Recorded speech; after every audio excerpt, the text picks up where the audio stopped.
If you just started out your fitness journey, you are likely extremely overwhelmed and might not know what to do as a beginner. So today's video podcast, we are going to dive into multiple different fitness questions that will help you as a beginner. We're going to talk about how to get more protein every single day. We're going to talk about some tips on recovering from an injury when you are doing squats, and even talk about the coveted 3 sets of 10 repetitions in your workout routine and see what's really the deal with that. So go ahead and stay tuned until the end for all of those plus more. Go ahead and give this video a like and subscribe to the channel as we help individuals of all abilities improve their overall health and knowledge of the gym. And the first thing we're going to dive right into is along the lines of protein.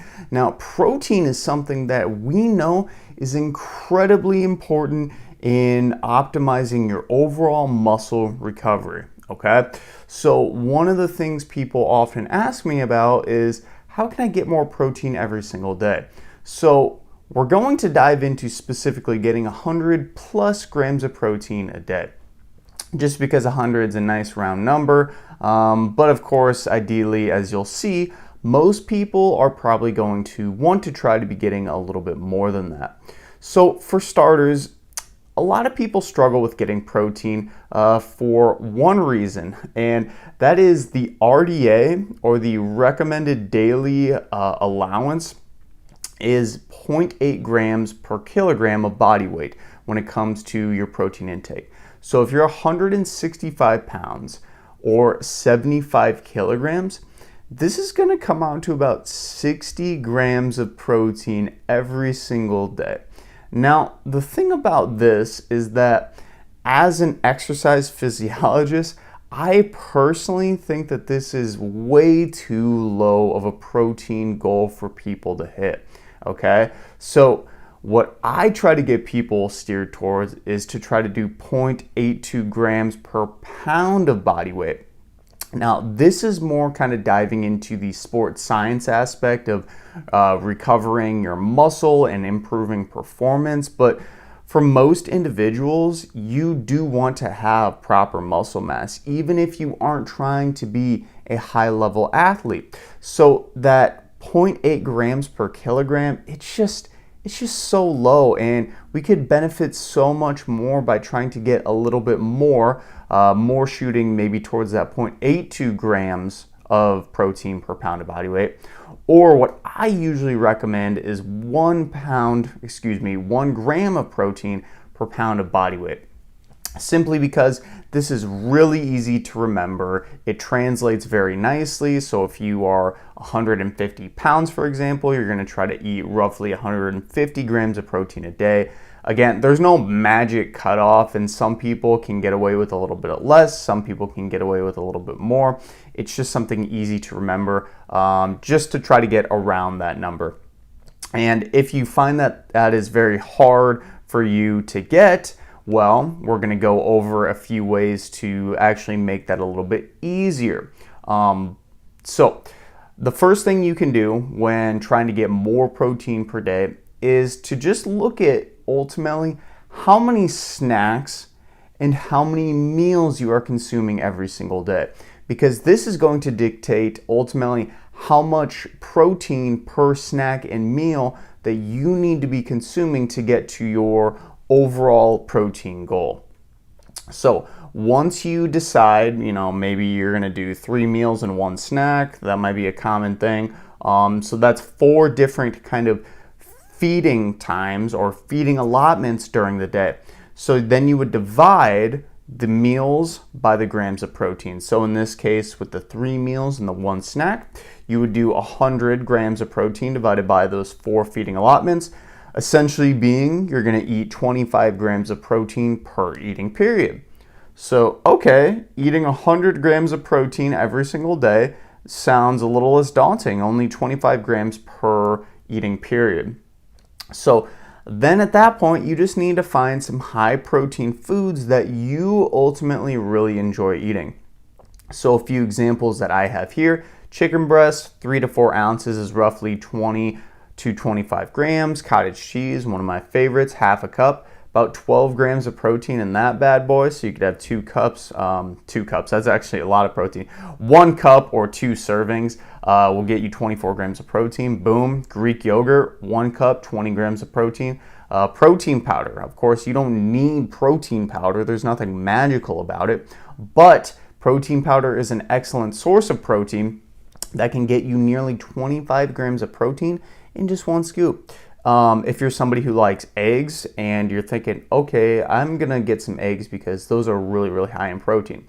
Well, the thing about eggs is that the egg whites are actually where the protein is. So if you're trying to get more protein, you might be more opted out to stick towards more egg whites versus the egg yolk.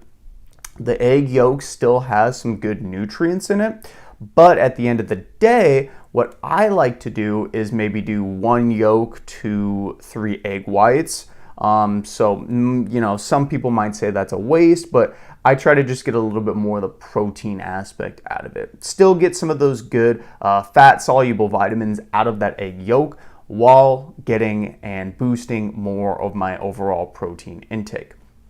So at the end of the day, it's going to be finding your recommended protein for you, your specific weight. So again, doing that 1 gram of protein per pound of body weight is probably the easiest. Otherwise, you could get a calculator out, take your weight in pounds times 0.82, take that number, divide it by the meals that you consume every single day, and then try to hit those protein grams in every single meal or snack.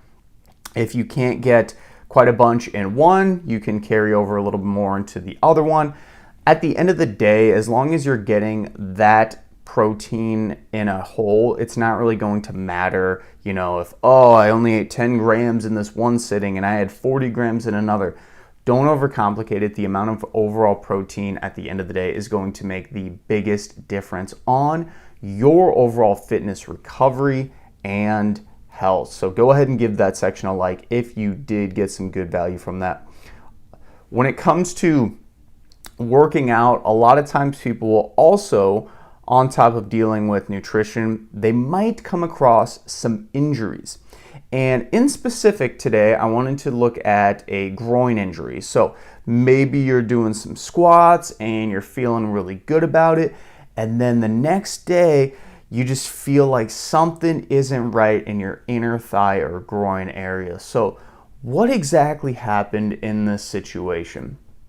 So the reason why for some people injuries happen is for honestly a lot of different things, but we're gonna break this down into my personal opinion. And injury, how I look at it, is usually there is too much volume that occurs. And then there is also not enough recovery that happens, right? So you're doing too much squats in this case, and you didn't recover properly from the overall squatting. There also could be some weakness in the other areas. So when I say weakness in other areas, what happens sometimes is when you have weakness in other areas, your stronger areas start to compensate for those certain areas. So when this happens, those areas start to get overworked, and the tendons and the ligaments all start to do much more to complete that overall movement, we'll say squatting in this example, which then it's going to bear a lot of the load on that specific area, versus maybe the weaker area is kind of just not much is happening to it. So it's not getting stronger. It's not getting the demands. It's not getting the stress. So your body's not having that stress equally distributed on the body when it's doing a squat, for example. So when it comes to the groin or the inner thigh, one of the things that this muscle actually does and helps to do is hip extension. So that's simply straightening your hips if they are in a bent position. So when you're standing up, your inner thighs actually to a small degree help you to straighten your hips or kind of squeeze your butt and move them forward, okay? So if you pulled your groin or your inner thighs when you are doing squats, it is likely because your quads are a little weak, okay? There could be a lot of things, but if your quads are weak, if you think about it, you're not going to be using your basically muscles properly to ultimately complete the movement. Okay, so they're taking over too much in this situation. Your hamstrings could also be a little weak, and ultimately, I would say just trying to get generally stronger in areas that aren't your inner thigh are probably going to benefit you greatly in this.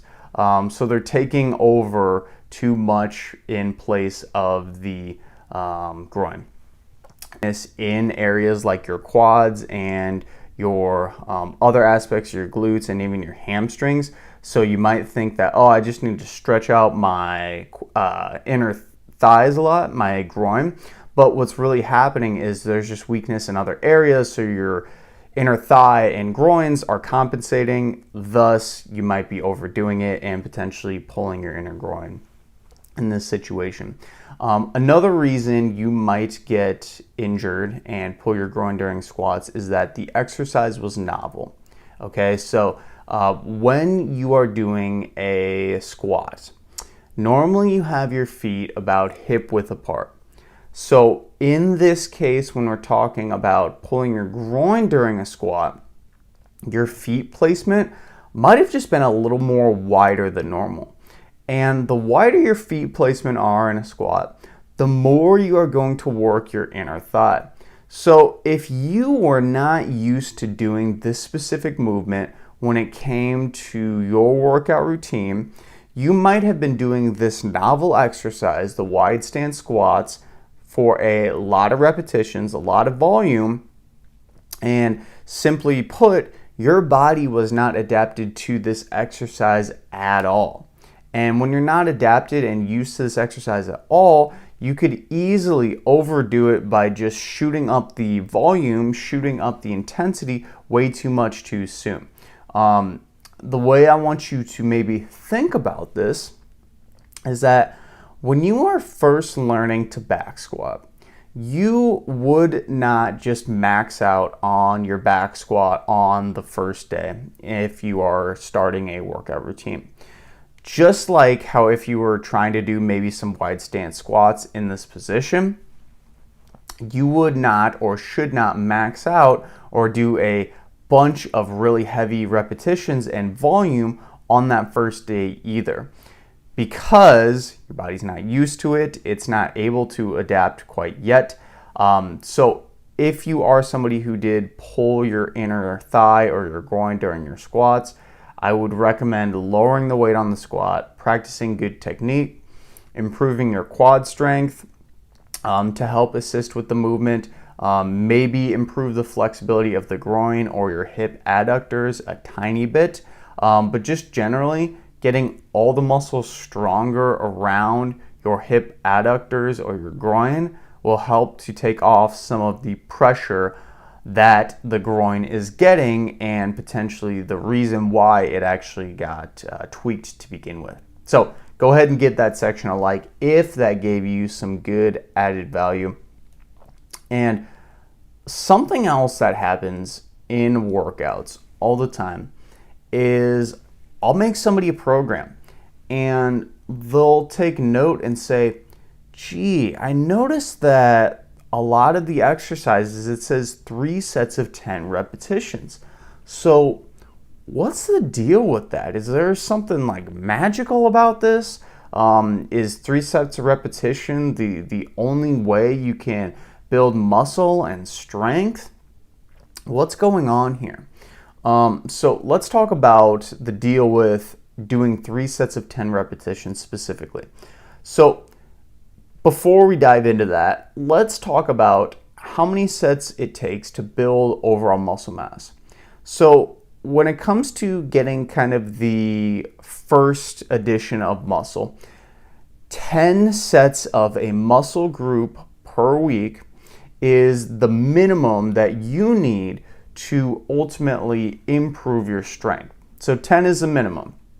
So if you work out 3 times a week and you hit 3 sets of a muscle during every single workout, during that 3 times a week workout, you are almost already at the minimum threshold for you to start building some muscle. So I think this is potentially why, or part of the reason why, the 3 sets of 10 became so popular. But let's talk about optimizing results. So although you can get 10 sets of a muscle every single week, ideally you would do 20 to 25 sets of a muscle group per week. That is going to give you the most results, and that is going to allow you to build the most amount of muscle. Okay? So when it comes to the repetitions, 8 to 12 repetitions used to be, I should say, deemed the quote-unquote golden hypertrophy range. Okay? So 10 repetitions was in the middle of this, so it kind of makes sense to just say, hey, we're just going to go with 10 repetitions because that's really easy to keep track of. Currently, when we're looking at the research, anything between 5 all the way upwards to 30 repetitions of a certain exercise can actually help you to induce muscle growth in your body, or hypertrophy. Muscle growth and hypertrophy, that's what we call growing your muscle. So I think that's pretty cool because a lot of times people think that you need to be doing, this golden 10 repetitions, but you can actually build some muscle starting at about 5 reps all the way up to 30 reps. The more you get on those spectrums or the ends of the spectrums, the more it's going to bleed in towards other aspects of fitness though. So if you think about it, the more you are leaning towards 30 repetitions, it's going to be more towards endurance. And the more you bleed towards 5 repetitions, it's going to be more strength-based. You are going to still gain some muscle either way. But at the end of the day, just realize that the more you go towards one spectrum, the more you're going to be focusing on that. So it could be a good tool too if you're saying, right now, I just want to focus on my muscular endurance. That's fine. That's great. You could still build some muscle mass while building muscular endurance, just going towards maybe that 25 to 30 repetition range. Back to the 3 sets of 10 repetitions. So a few things that I think came about this is that 3 sets of repetition is just simply easy to remember. It's a really good sweet spot actually of strength and hypertrophy as well. Because as we talked about, 5 repetitions on that hypertrophy spectrum is going to be a little more catered towards strength. So 10 repetitions, it's just a few more repetitions. You're still going to be getting some pretty good strength outcomes from doing 10 repetitions while still getting good hypertrophy in. I also think there's a huge generational component to this too, where old bodybuilding magazines, muscle and fitness magazines, bodybuilding.com magazines, they just started with 3 sets of 10. And I think tried and true to traditions often stay for a long period of time. So you just might not think too much about it and, just stick with the 3 sets of 10. When you are doing your 3 sets of 10 repetitions, just remember that the 10th repetition needs to be somewhat hard, or that the overall set in itself needs to be somewhat hard. I like to look at this from a stance of RPE, or the rate of perceived exhaustion. So usually this is a scale of 1 to 10 of how difficult an exercise was to complete. Okay, so a 6 to 8 out of 10 on a scale of difficulty is ideally what most of your set should be in the gym. Another way you can think about this is to just leave a couple reps in the tank. So maybe you're doing like a lat pull down machine or a leg press machine. Most of the time, say you are trying to do 3 sets of 10 repetitions, when you're doing this, the 10th repetition, you should complete it. It should be tough, but you should be able to do 2 to 3 more after that, after you have finished, to know basically, again, you have a couple more in the tank. This is going to be what you know as a hard set, and to know that you're doing enough intensity that it's actually going to drive some overall muscle mass building.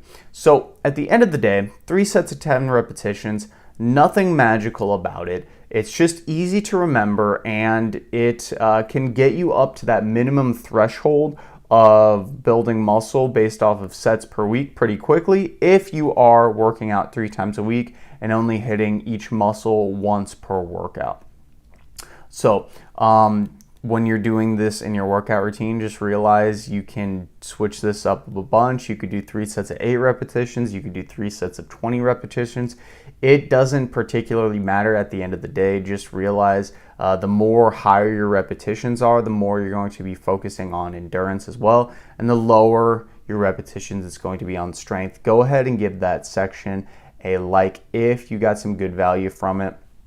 And another thing that happens to individuals who are working out in the gym is that they might get hurt. They might get injured. They might just decide, screw it. I'm going to take some time off the gym because I want to enjoy my life. By the way, if that's you, the best way to enjoy your life is to continue working out, to feel better, and then enjoy your life. Gotcha. Okay, so when it comes to taking breaks and then coming back after a long hiatus, there should be a few things that we talk about. So the first, and arguably in my opinion, one of the most important things is, why were you absent from the gym to begin with? Are you somebody who, kind of like I just said, maybe just wanted to take a little bit of a break? You decided, I'm just not feeling this right now. I don't really want to work out, and it is what it is. I'm just not going to work out. Is that you? Are you somebody who hasn't worked out for a while because of illness? Did you have maybe a couple weeks of the flu? Or maybe you even had something more serious, like you had a cancer diagnosis. If you had a lot of stress too, maybe it could be work-related stress. Maybe this could be stress from your relationships, and you just decided at that point that you weren't going to work out because of that exact reason. Just too stressed, too much to worry and deal about, right? Were you injured? Did you have a pickup basketball game with your friends and you accidentally tweaked something in your ankle that needed 12 weeks of physical therapy? Did you have a work-related injury where normally you have to pick up a bunch of boxes or do some heavy machinery work, and maybe, God forbid, you accidentally chopped off a little bit of your finger and you needed to take some time away for that? Maybe you were actually doing some stuff in the gym and it's just been a really progressive nagging injury that's kind of lasted a long time. Whatever spectrum you are of why you actually took time off the gym will really dictate ultimately what your action is going to be when you go back to your workout routine. So we'll first talk about somebody who was apparently healthy. This could be somebody, kind of like we mentioned, who just wanted to take some time away from the gym because they wanted to go enjoy their life. They just didn't feel like really working out too much, right? So what I would say for them is, depending on how high level of their activity was, but I'm going to be assuming that most people who are watching this are probably going to be just looking for general fitness, not too high level of an athlete or too high level of fitness, so just generally fit. They could probably resume their normal physical activity routine. What I would do, though, is not to completely go all the way back into normal. And now what I would actually do is to cut back the volume and intensity a little bit.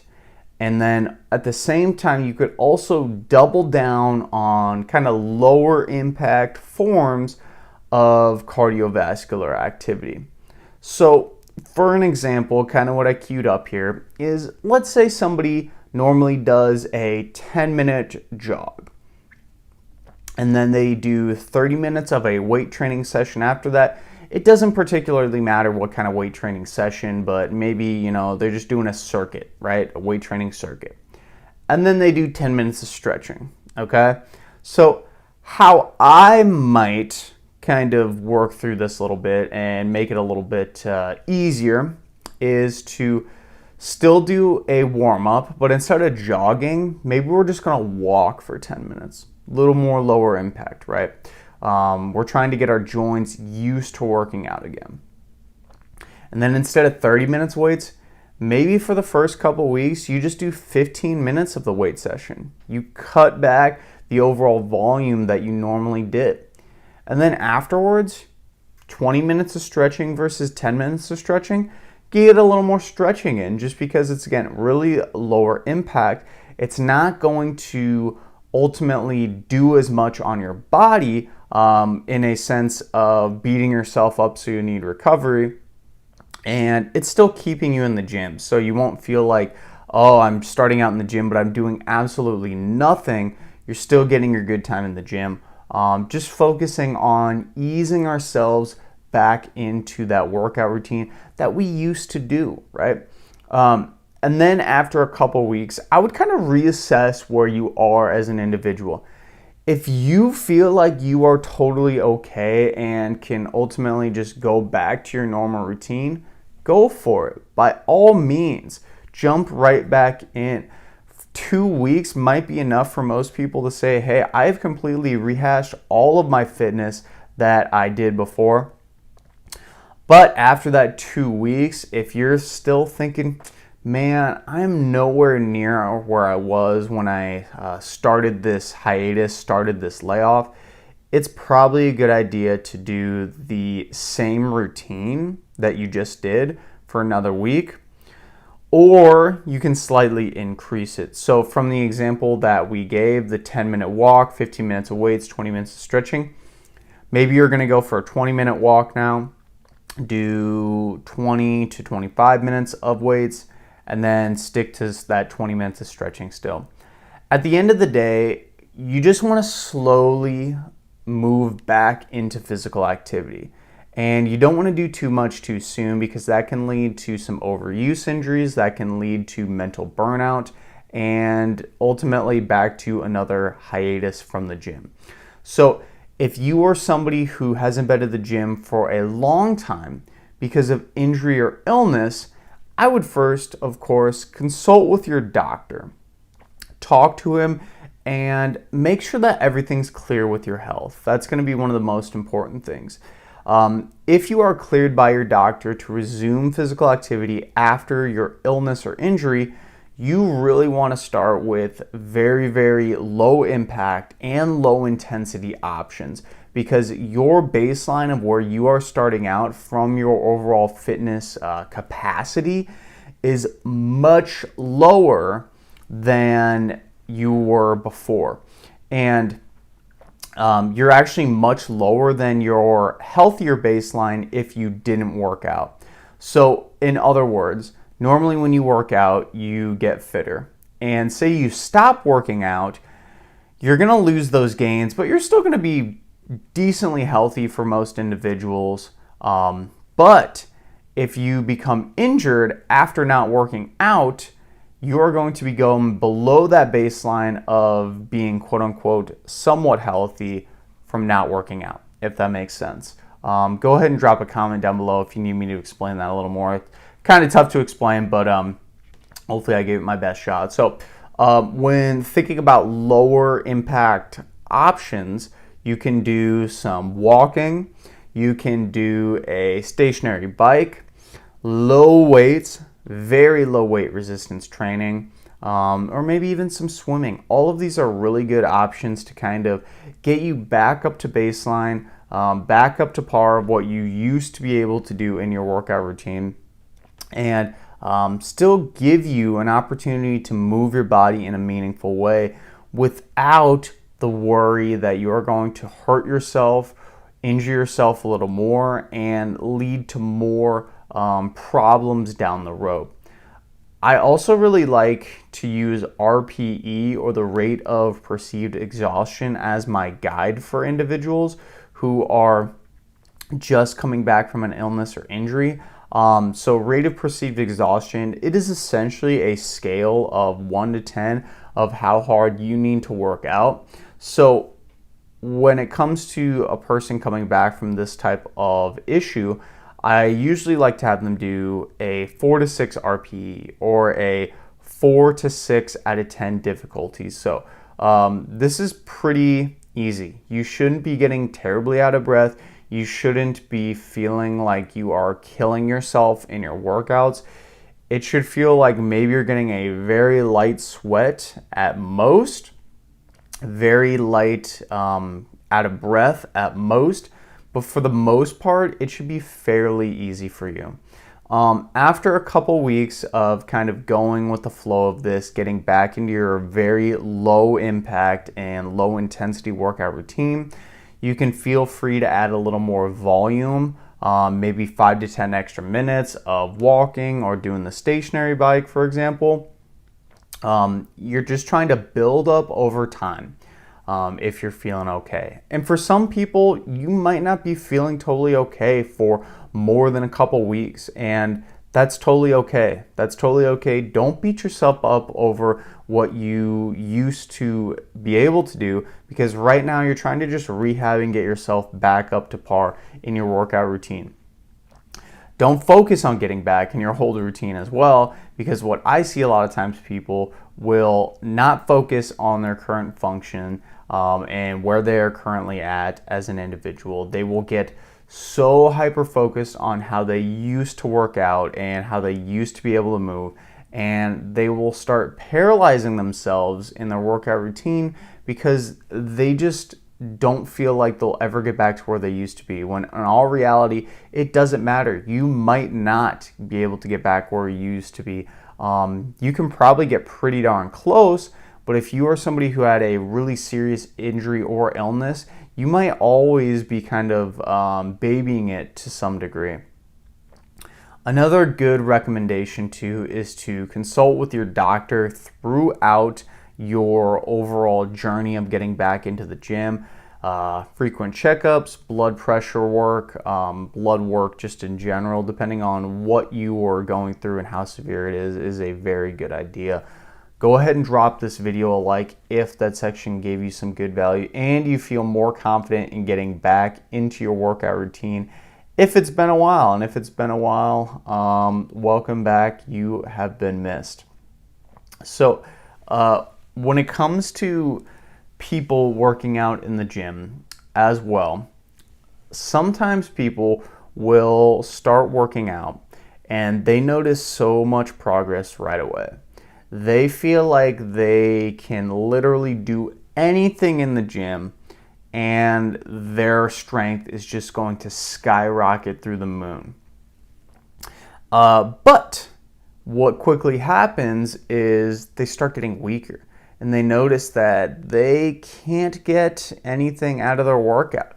And they might get to a point where they're thinking, spending all this time in the gym, what's the point of me even doing this? Because I'm literally just wasting time. I'm wasting away. I'm getting weaker. So let's talk about the reason why you are probably getting weaker in the gym. And the way we're going to do this is by first talking about how one gets stronger in the gym. So kind of a reverse flip to this. So we get stronger by providing stimulus for our body. We need stimulus because if we don't have a stimulus for our body to grow, as in the workout, we aren't going to get better. So the stimulus is the first thing that needs to happen. And then after that, what happens is that we need to give our body time to recover or rest. This doesn't need to be complete rest, as in just sit on the couch and be a complete loafer for an entire week. It just needs to be resting from the weights, resting from stressful situations, and doing good recovery protocols, proper nutrition, good sleep, to, of course, get our body to then adapt and get stronger. So without a workout, you won't get stronger. Your body's simply not going to have a stress or reason to get stronger. So we need that workout or the stimulus. We need to give ourselves some time to rest and recover. Once we recover, we get stronger by adapting, and boom, you're good to go. So when it comes to getting weaker, usually what happens is the stimulus or the recovery is compromised. And for a lot of people, it is probably both. So the stimulus itself, there's likely not enough volume that you are doing in your workouts or total overall work. There's also probably not enough intensity or the total weight or difficulty of the exercise that you're doing. Also, too, the program might not be very efficient that you're running. Maybe you're not even running a program. And at that point, if that's the case, then yeah, that's probably a reason why you're getting weaker. But if your program doesn't continually progress and overload your body with more stress and more demands over time through your workouts, you are again not giving your body any reason to get stronger. So that's an important thing to remember. Also too, if you have a program that is efficient, you are likely going to be hitting your muscles equally. So that means your entire body is going to get holistically strong versus you might be getting really weaker in your, let's say, chest, for example. But if your workout routine or program that you're following only has you bench pressing once a week, yeah, you're probably going to only be able to maybe maintain at best your strength, maybe gain a little bit of strength if you're a complete beginner. But a proper program is going to cover all of these things. It's going to help you get enough volume or total work. It's going to help you get enough intensity or enough overall weight or difficulty of those exercises, and it's going to hit all your muscles equally. So it's important to make sure that your program is on par. Otherwise, you're going to be leaving a lot of muscle and strength gains on the table. Now, when it comes to recovery, here's the thing. People often neglect this as well. So if you're not getting at least 7 hours minimum of sleep, more is much better. You need to focus on that. Also, too, I always need to bring this up as a point of contention because a lot of times people will say, I slept 8 hours and I'm still not feeling good. So there's a difference between how much time you sleep and how much time you are in bed. If you are in bed for, let's say, 8 hours and maybe you toss and turn a little bit, maybe you go to the bathroom one time during the night, you might only get about 7.5 or 7 hours of sleep from all those different times that you woke up, all those different times that you had kind of micro wake ups, if you will, throughout. So it's something to consider to almost maybe buffer a little bit of extra time that you might not be quote unquote sleeping because you are waking up and not even realizing it. So if you're trying to hit 7 hours minimum, you might need to get 8 hours of actual time in bed, in actual bed, to get that 7 hours of regular sleep.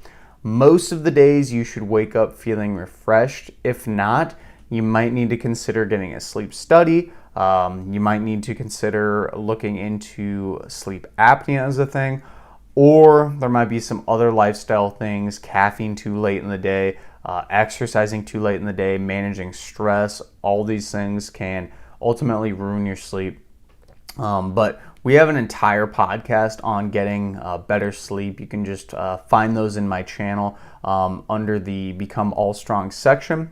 But on top of that, nutrition is also crucial because we need enough protein, we need enough calories, and proper micronutrients to give our body the tools, the building blocks to actually recover and get better in our workouts, okay? So that second section, we provided the stimulus, great, we did all of that above, but if you're not getting the building blocks for your body to recover from, it can't do anything with that stimulus. It's wasted stimulus, wasted time. So make sure your nutrition is on point in those specific aspects. And of course, not really an elephant in the room, but something that is becoming more and more prevalent in our daily lives is realizing how important de-stressing is from all of the stuff outside of the gym. And you might not think much about this because you might think, oh, I'm low stress, I don't have issues, but anything is stress to your body. Any event that is slightly physically demanding or mentally demanding will add stress to your stress cup, and you can only hold so much stress in your stress cup. So let's say, for example, you have a workout and you're filling in your stress cup a little bit, and then you have an argument with your spouse, filling up your stress cup a little bit more. Maybe you had a family member just die, stress cup a little more. Maybe your bills are late for whatever reason, or you can't pay them as much, and just financial situations, stress added onto that stress cup. Ultimately to the point where it might be tipping over. So when you are thinking about de-stressing, just realize that you might be taking time off for the gym, but if you are replacing that with more stress from outside activities, you might be not really recovering quite as good as you could. So these two things in tandem, getting good enough stimulus and proper recovery, are going to be the sole reason why you are getting stronger, or ultimately the reason why you are not getting stronger. And always remember too to have patience, because you will not get stronger every single workout unless you are somebody who has never worked out before. Most people, after you start working out for a month or two, you are not going to really gain as much muscle and strength as those first couple months. That's called beginner gains or newbie gains. It's a great part about being a beginner. So just something to realize, be patient. Comment down below how your stretching, recovery, and all those different things are going.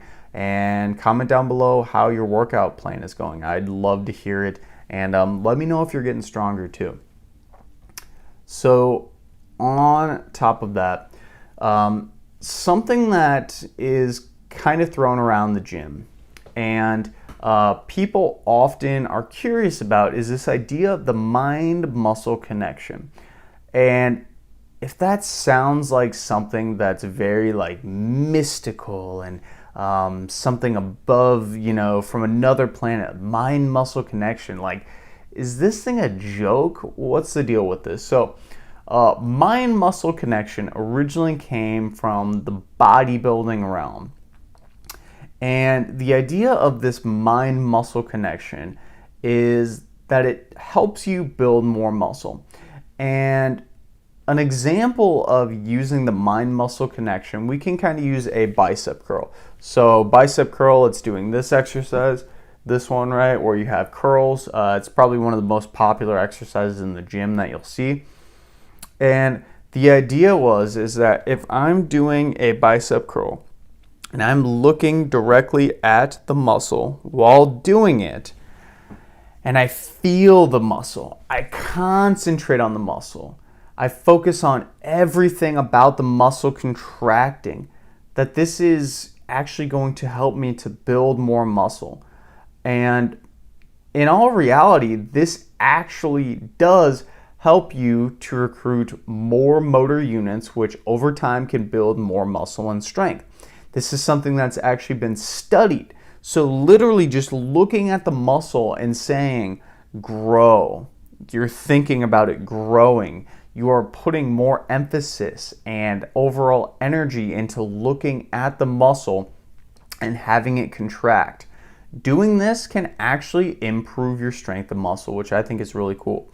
Now, at the end of the day, you're still going to be working the entire muscle. So for example, if you are doing a bicep curl, you're still going to be working your forearm muscles because you're grabbing onto it. But that conscious attention focus to your bicep specifically is going to help that area maybe grow a little bit more versus if you were just doing the exercise thinking, oh my gosh, when is this going to finish because this sucks.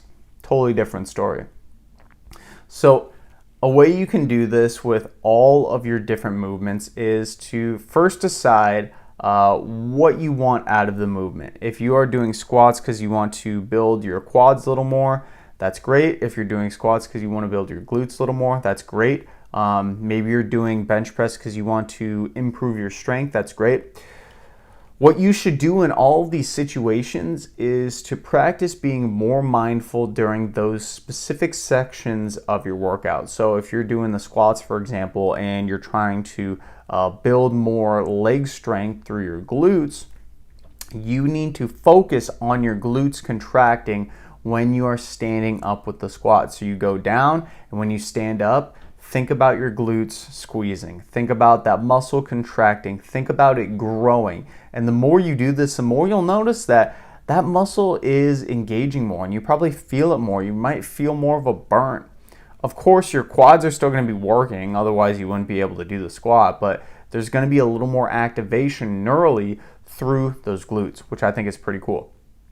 And then, of course, on the strength aspect of this too, you can be thinking the same thing. Maybe you're not thinking about exactly, I want to build muscle, but you're doing a bench press and you're like, I want to get stronger at this. So when you are doing the bench press, we're going to be mindful about being strong. You're thinking, push this weight, be strong, do as much as you can. You're being focused in that exact moment. And this should come to no surprise to anyone that the more you can focus and think about this, the better off you'll be in your workout routine as well. So if you're new to the mind-muscle connection, go ahead and comment down below. Let me know how you're going to use this in your workout routine. And of course, drop a like as well if that gave you some good value. So when you are working out and you are pushing yourself in the gym, you want to get the most out of it, so you're really focusing on your post-workout nutrition and your post-workout recovery. On top of that, you're also focusing on just your rest days too. And you might come to this conflicting argument where you're thinking, okay, on rest days, I'm not doing as much in the gym. I'm not moving as much, I'm not working out, I'm not breaking down the muscle really. So should I eat less on my rest days? Well, here's what I recommend to people. I usually have people try to keep calories relatively the same. And why is this? Well, your body is still recovering on the rest days. So when you do your workout routine, you are pushing yourself to build some muscle, pushing yourself to build some strength, or what have you. The days that you're resting, that's actually where the growth is happening. That's where the muscle is getting bigger. That's where the neural adaptations are happening in your body to ultimately help you get stronger. So if you're not giving yourself the proper nutrients, as in you're cutting back your calories so much on your overall rest days, you're going to be shooting yourself in the foot, because essentially you're going to be taking away from all of that hard work you did. So this is one reason why I think you should just stick with the same amount of calories relatively. Another way to think about this too is that your body is burning about the same amount of calories every single day, even on days you aren't working out. And this is because your workouts actually probably burn a lot less calories than you think. So when it comes to the overall amount of energy burned every single day, this is called the total daily energy expenditure of your body, or the TDEE. your basal metabolic rate, or the calories you need to have your body basically do normal functions that keep you alive. This is like breathing, thinking, your heart rate going, all of your organs working, all the metabolic processes that help to bring blood to different tissues. All of this takes energy. It takes a lot of energy, actually. Upwards from 50 to 70% of your daily calories will come from your basal metabolic rate, depending on individual. Physical activity, only 20 to 30% of your calories every single day are actually from physical activity. Okay? So this is a good thing because you can really increase your physical activity to help you burn more calories if you're trying to lose weight. But at the same time, it's only 20 to maybe 30% if you're working out and doing a lot of stuff. Most people are probably on that 20% spectrum. So just think about it. It's a pretty small percentage of calories. And then thermic effect of food, 10% of your calories are burned from basically digesting food. So it takes energy to digest food. So it's kind of a neat thing. You eat the food and it's going to break it down. But when it breaks it down, it's going to need to take some of that energy to then break down the next food. So the moral of the story here is that 50 to 70% of your calories are from your basal metabolic rate. 10% of your calories are from the thermic effect of food. So a large portion of your calories basically are not even up to you. They have no dictation of how many you can burn. So when you're stressing out about not burning calories on your off day, you're still going to be burning basically the same thing at the end of the day. So another reason why I usually have people kind of stick towards keeping relatively the same amount of calories, it's just easier to keep track of. And if you have less diet friction, as in things that make dieting harder, the more you're going to be able to stick to it. And as we all know, the diet that is harder, the diet that has more friction, and the diet that seems more like a diet is going to lead towards less adherence. So I think just keeping them the same overall is a good idea.